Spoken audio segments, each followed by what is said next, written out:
Of a manufacturing company का थोड़े important issues हैं, यानी इसके अहम इश्यूज कौन कौन से इंपॉर्टेंट इश्यूज। देखिए जो इसके इंपॉर्टेंट इश्यूज हैं, इसके अंदर एक तो ये है कि देखिए ये जो ट्रांसफॉर्मेशनल प्रोसेस है ना, इट्स वेरी इंपॉर्टेंट। इस ट्रांसफॉर्मेशनल प्रोसेस में हम इनपुट को आउटपुट में कन्वर्ट करते हैं। हम अपनी पिछली बहस में कह चुके हैं कि हम ये चाहते हैं कि ये बड़ा क्वालिटेटिव और बेहतर प्रोसेस हो जिससे हम ज्यादा आउटकम गेन कर सकें। लेकिन अब इस ट्रांसफॉर्मेशनल प्रोसेस में क्या क्या होना चाहिए, ये आपकी बुक में लिखा हुआ है पैराग्राफिक शक्ल में, लेकिन मैंने इसको इस तरह लिखा है कि हम चाहते हैं कि हम इसको ऑन गोइंग बेस पे वॉच करते रहें और इसमें इंप्रूवमेंट लाते रहें। इसमें जो इंप्रूवमेंट लाना चाहते हैं, एक तो ये कि हम चाहते हैं इसकी क्वालिटी जो है वो बेहतर हो। दूसरी बात यह है कि कस्टमर की जरूरियात को, नीड और एक्सपेक्टेशंस को मीट करे और इतना अच्छा मीट करे कि कंपेटिटर से हम बेहतर पोजीशन पे हो। तो तीन बातें, एक तो उसकी क्वालिटी अच्छी हो, दूसरा कस्टमर को की एक्सपेक्टेशन या उसे मुतमिन ज्यादा करें और कंपेटिटर से अच्छी पोजीशन पे आए। और इसके अंदर हम कटिंग एज टेक्नोलॉजी यूज करें। कटिंग एज का मतलब ये होता है कि अगर फर्ज करें एक प्रोडक्ट के अंदर 4 फीचर हैं, वो 4 फीचर सब गाड़ियों के अंदर हैं, तो आप ये कहेंगे अच्छे फीचर है। लेकिन उन 4 गाड़ियों के अलावा कोई ऐसा फीचर ले जो बाकी गाड़ियों में ना हो, तो हम कहेंगे ये कटिंग एज है। मिसाल के तौर पे सब गाड़ियों में ब्रेक होती है। अच्छा, अगर कोई कहे जी सब गाड़ियों में जो है वो इलेक्ट्रॉनिक बेस्ड ब्रेक होती है, अच्छी बात है, तो ये भी कटिंग एज नहीं। कटिंग एज ये है कि गाड़ी के अंदर एक ऐसा रेडार लगा हुआ है कि जब गाड़ी ज्यादा करीब जाती है दूसरी गाड़ी के, तो ब्रेक ऑटोमेटिकली ऑपरेट हो जाती है। ये एक्वा में भी है, होंडा फिट में भी है। तो ये कटिंग एज है। ये क्या है? ये कटिंग एज है। इसी तरह मर्सिडीज की एक नई गाड़ी आई है, आप उसे पार्किंग के पास ले जाएं और पार्किंग के पास जाके पार्किंग का बटन दबा दें बस, and then leave the controls को छोड़ दें आप। वो गाड़ी खुद ब खुद देखेगी where is the spot is free, वो वहां जाएगी और रिवर्स होके वहां जाकर खुद ही पार्क हो जाएगी।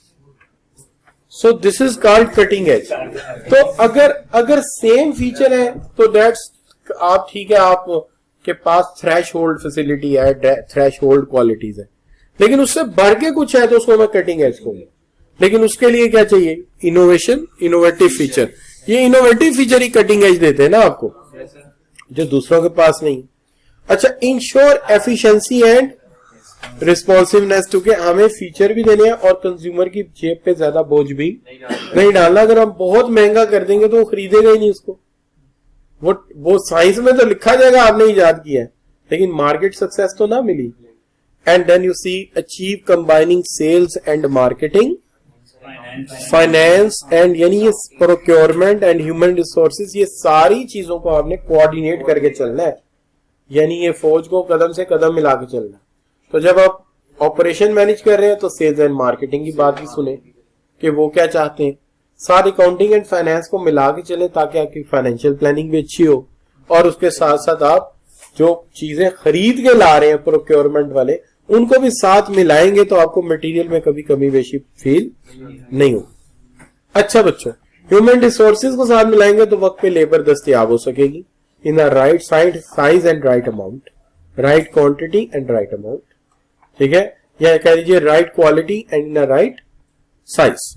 अच्छा बच्चों, अब ये वो ट्रांसफॉर्मेशनल प्रोसेस जिसमें पहले भी हम बात कर चुके हैं कि इनपुट के तौर पे चीजें जाती हैं और वैल्यू बढ़ा के आउटपुट के तौर पे डिलीवर होती है।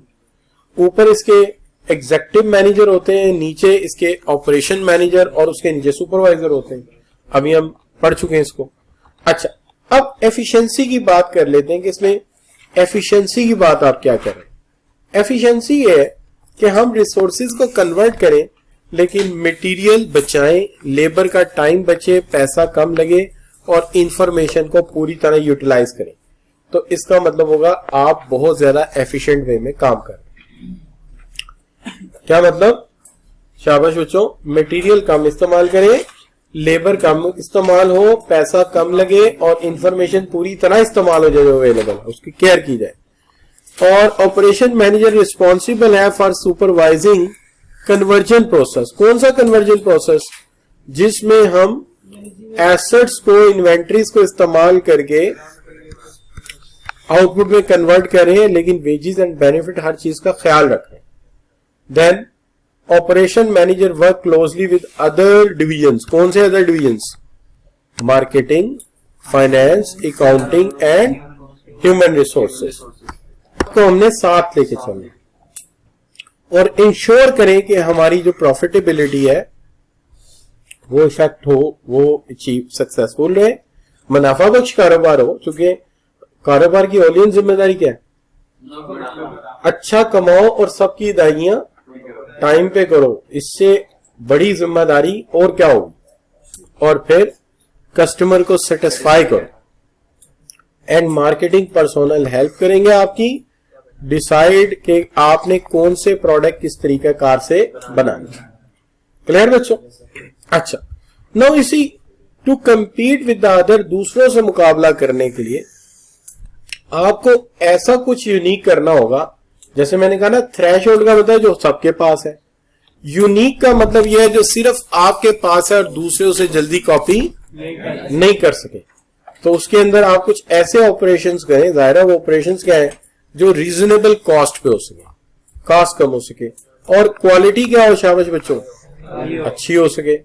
और वो जाहिर है वो इंसानों नहीं करनी, ह्यूमन रिसोर्सेज नहीं आगे बढ़ के करनी है कि कंबाइंड करें रिसोर्सेज को और इंसानों को ऐसे तरीके से कि कॉस्ट कम हो, क्वालिटी अच्छी हो।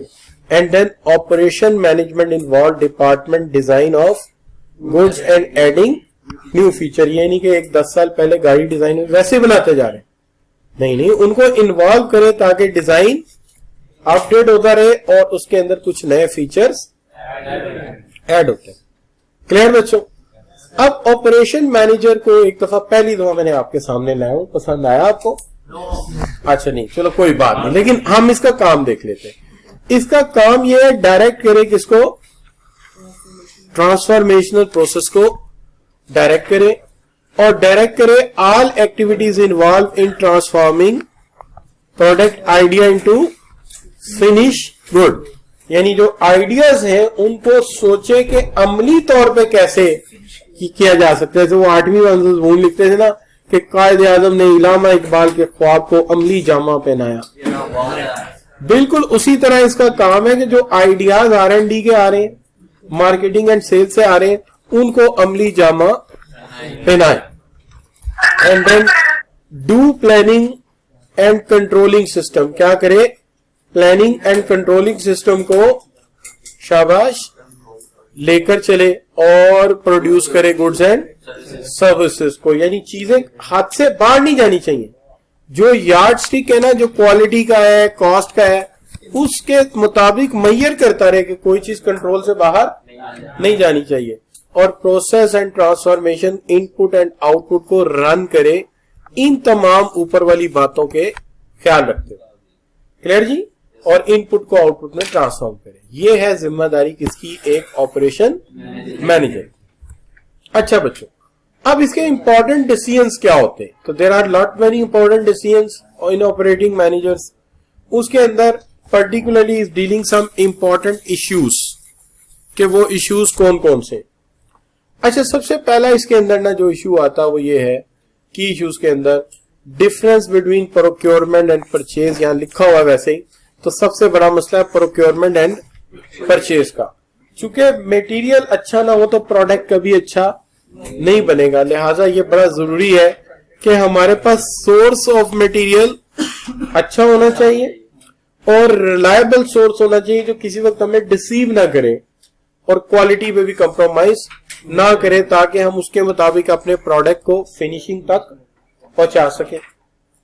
अब बच्चों आगे आ गया प्रोडक्शन प्लानिंग, पर्टिकुलरली जिसके अंदर हमने ये तय करना होता है कि जो आप प्रोडक्शन करने जा रहे हैं, गुड्स को प्रोड्यूस करने जा रहे हैं, उसके अंदर डिटरमिन करना ये होता है कि ओवरऑल 4 अहम फैसले करने बड़े जरूरी होते हैं, जिसकी तफसील हम अगली वीडियो में भी आप साथ डिस्कस करेंगे।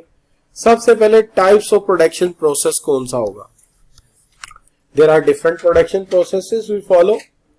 उसकी जगह कौन सी होगी जहां हम फैक्ट्री लगाएंगे, और जो फैसिलिटी है वो कितनी आउटपुट चाहिए, आउटपुट को देखते हुए हम देखेंगे कि कितनी बड़ी फैक्ट्री लगाने की जरूरत है। और आखिरी बात, रिसोर्स की प्लानिंग कहां से करेंगे, यानी ये रिसोर्सेज चाहिए कहां से लाएंगे, human resources, information resources, material resources कहां से आएंगे। तो लिहाजा ये चार अहम फैसले कि प्रोडक्शन प्रोसेस कैसे चलेगा, जिस जगह फैक्ट्री लगनी उसका इंतखाब कैसे होगा, फैसिलिटी का लेआउट क्या होगा, और ह्यूमन रिसोर्स और सॉरी जितने भी रिसोर्सेज उनकी हम मनसूबाबंदी क्या कर रहे हैं, प्लानिंग। अच्छा बच्चों, अब इसके अंदर एक चीज आ रही थी, प्रोडक्शन कंट्रोल। प्रोडक्शन कंट्रोल के लिए हमारे पास डिफरेंट तरीके हैं जिससे हम इन्हें स्केड्यूल भी करते हैं और हम इन्हें मॉनिटर भी करते हैं। इससे हमें मुसलसल इनका फीडबैक भी मिलता रहता है, रिस्पॉन्ड भी मिलता रहता है, और उसके मुताबिक हम अपनी एडजस्टमेंट करते रहते हैं कि इनको इस तरह से होना चाहिए। ठीक है जी। इसके अंदर दो टेक्निक्स हैं, एक है क्रिटिकल पाथ मेथड और एक है आपका, ठीक है जी, जिसको हम कहते हैं जी PERT, program evaluation and review techniques. ये टेक्निक्स की जो तफसील है और गैंट चार्ट कितने हो गए।